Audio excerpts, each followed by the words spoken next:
Anda banyak masalah, butuh dukungan doa. Ikuti Menara Doa Gereja Jemaat Kristus Indonesia Sunter setiap hari Senin sampai dengan Jumat pukul 18 lewat Zoom. Dengan meeting ID 4883171824. Tim doa kami akan membantu Anda. Tuhan Yesus memberkati. Shalom, salam sejahtera dan salam sehat bagi kita semua. Berjumpa kembali dalam Setetes Embun Pagi episode 304 dengan tema Dilahirkan Kembali. Firman Tuhan diambil dari Yohanes 3 ayat 3 yang berbunyi, Yesus menjawab katanya, Aku berkata kepadamu, sesungguhnya jika seorang tidak dilahirkan kembali, ia tidak dapat melihat kerajaan Allah. Kisah ini dimulai di dalam suatu percakapan antara Nikodemus dengan Tuhan Yesus. Nikodemus adalah seorang Farisi dan pemimpin agama yang juga pengajar Israel.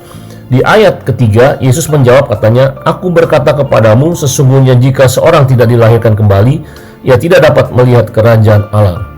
Apa maksud kalimat yang diucapkan Yesus tentang kelahiran kembali? Yesus sedang mengajar kepada Nikodemus tentang pentingnya kelahiran baru dalam konteks kehidupan rohani. Yesus mengatakan bahwa seseorang harus mengalami kelahiran baru, bukan hanya kelahiran fisik, tetapi juga kelahiran rohani, agar dapat memahami dan mengalami kerajaan Allah.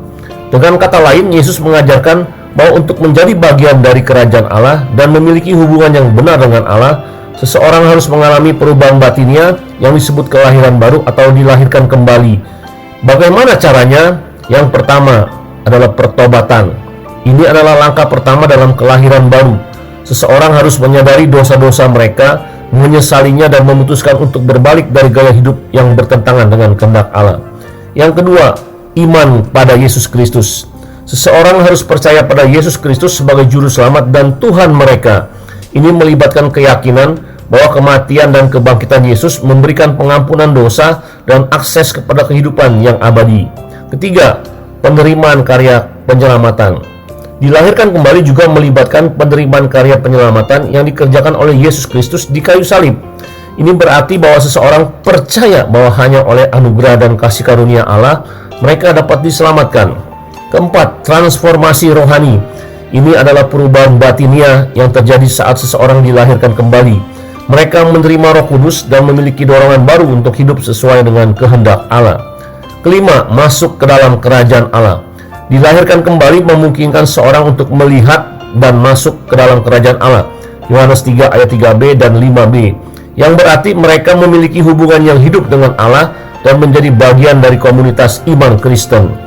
Dilahirkan kembali adalah konsep penting dalam Alkitab yang menggambarkan perubahan radikal dalam hubungan seseorang dengan Allah dan cara mereka menjalani kehidupan. Hal ini merupakan perwujudan dari kasih karunia dan anugerah Allah yang memungkinkan seseorang untuk hidup sebagai orang percaya dan mengikuti jalan kebenaran. Pertanyaannya kepada Anda, apakah Anda sudah dilahirkan kembali?